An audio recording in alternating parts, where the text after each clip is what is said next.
Hello everyone, welcome to the channel and thank you so much for being here. So in today's video, it's a beautiful day. I'm outside at the park. It's really beautiful at this location and I decided to make this video.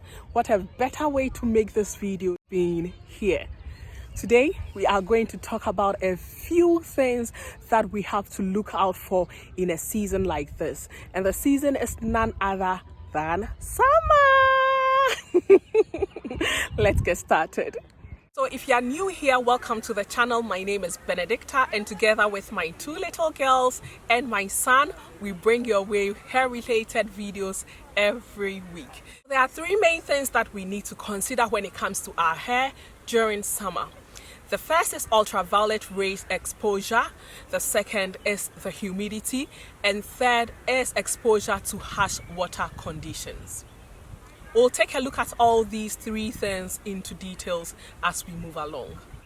Our natural hair generally consists of disulfide bonds, which enables it to be slippery and allows us to easily comb through our hair.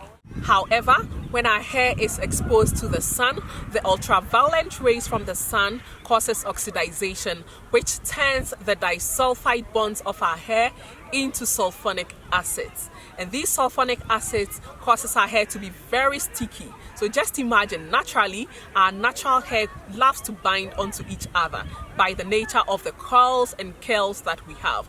However, when we have sulfonic acids, it's going to stick together, it's going to get a lot more tangled, and in some cases also, it's going to get matted. And when our hair is tangled and matted, guess what? We are exposed to breakage. When we are detangling our hair, we are going to experience a lot of breakage. So it is important to mention here that the change of disulfide bonds into sulfonic acids is permanent. So we must do everything possible to ensure that we don't experience this. So what are some of the effects of our hair being exposed to ultraviolet rays?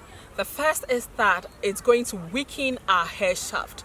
We are not going to have strong hair that can survive or stand the test of time. And by this I mean combing, trying to put in protective styles. It's not going to stand. It's going to be weakened from within. Another thing is that you are going to experience split ends. And once you have split ends and you don't trim that thing off, it's going to split down your hair roots and your hair is going to get really damaged. Another thing is that exposure to the sun is going to cause our hair to lose moisture. And if you have natural hair, you know that our natural hair is all about being moisturized. It's all about moisture, a good balance of moisture and protein. But even when you have protein in there, you need moisture. You need to moisturize your hair every now and then as your hair needs it. So once you expose your hair to the sun, you are going to lose moisture. And it's a no-no for natural hair. Another thing is that if you have color treated hair, or even if your hair is naturally black, you'll notice that it's going to lose its color. It's going to fade. It's not going to be as dark as it used to be before. So what are some of the things that we can do to ensure that we don't go through the side effects of your hair being exposed to the ultraviolet rays? The first is covering your hair. And as you can see here, I have my hair covered. I have this lovely turban that I ordered off Amazon. Just type search hair turban on Amazon and you are going to find it. And it will be good if you get one that has a silk or a satin lining in it so that you don't experience dry hair. I must be quick to add that in case you go for a hair turban that does not have a silk or a satin lining, then it will be good to keep your hair moisturized more often than you normally do. Another thing that you can do during the summer season is also protective styling. Yes, I know you love to let your hair loose, but then putting in protective styles can also help you. Styles such as braids with extensions. It's not going to expose your hair that much because your hair will be hidden within the extensions.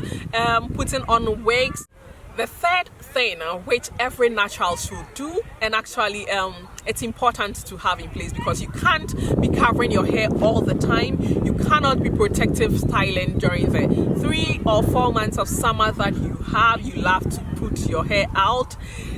you just need to do this to get products which have UV protection. They are actually advertised on the product label that UV protection or sun protection on the product. So most of these products comes in as a leave-in conditioner or as a moisturizer, and normally you can, some of them are cream based, some of them are also water based, so you just spritz your hair or apply it to your hair before you step out. It's just like applying sunscreen to your skin before you step out. You do the same to your hair as well, and with that you are afforded the liberty to go out with your hair flowing here and there, or with your puff, you know, basically any style that you want to put in place, you are at liberty to do that. Although the change from disulfide bonds into sulfonic acid that causes our hair to be very sticky is permanent,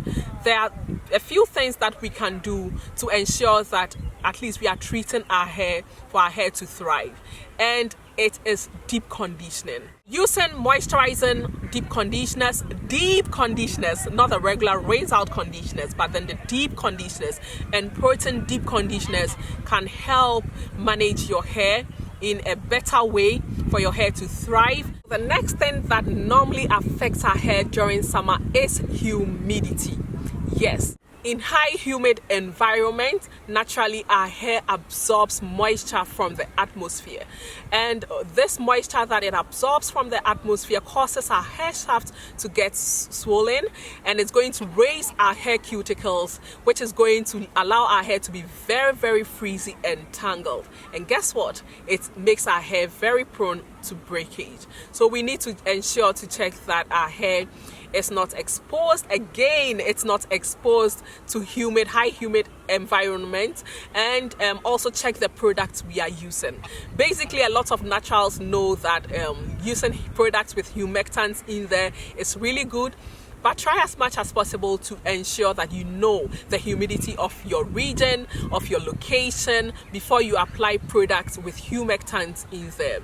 If you have humectants applied onto your hair, obviously it's going to absorb moisture from the atmosphere into your hair, and the more it does that, it's going to be frizzy and it's going to get your hair tangled. In low humid environments, the amount of moisture in the hair is quite less. So guess what?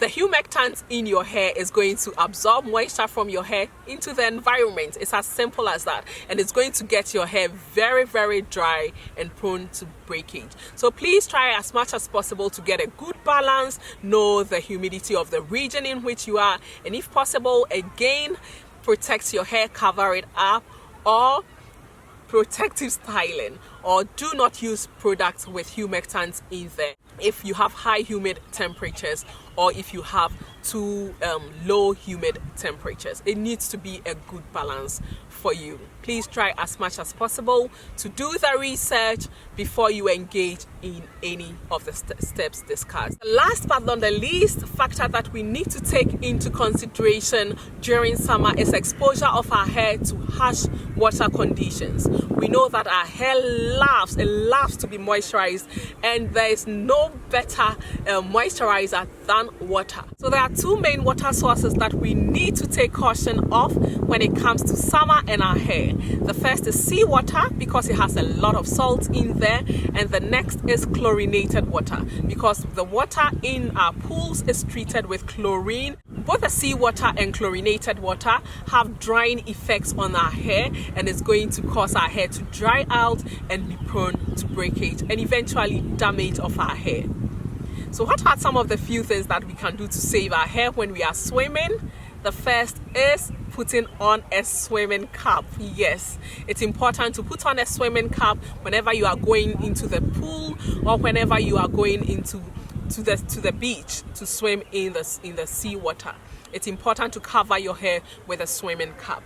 But if you are someone who would love your hair to flow over your shoulders and your back in the water, then don't shampoo your hair before you go into the water. Make sure that Washday was a while back, and within this time you moisturized your hair, you kept your hair coated with your moisturizer, with your leave-in conditioner, with your oils and your butters. So once your hair comes into contact with the seawater, there is going to be this sort of a barrier that is created by the product you previously used.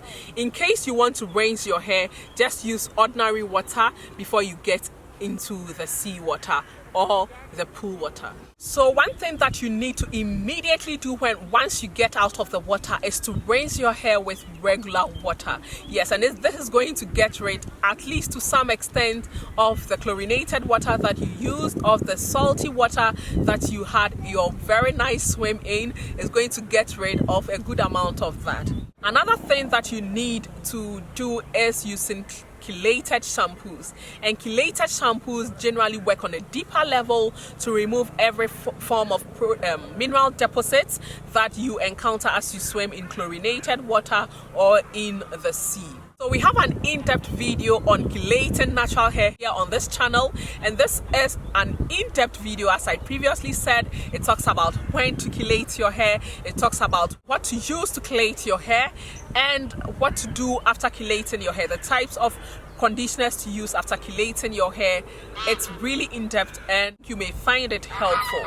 So I'll link that in the description box for your reference. Aside chelating your hair, if you love to go into the water every time, then chelating your hair every single time will not be beneficial to you. If you are someone who loves to swim every single day, or you love to go to the beach to swim, then chelating your hair every single day is not going to be beneficial to you because it may dry out your hair. In such instances, you can use a cold wash in place of using the chelating shampoo often, and then you chelate your hair at least every 2 weeks or every 3 weeks, depending on your exposure to the harsh water conditions.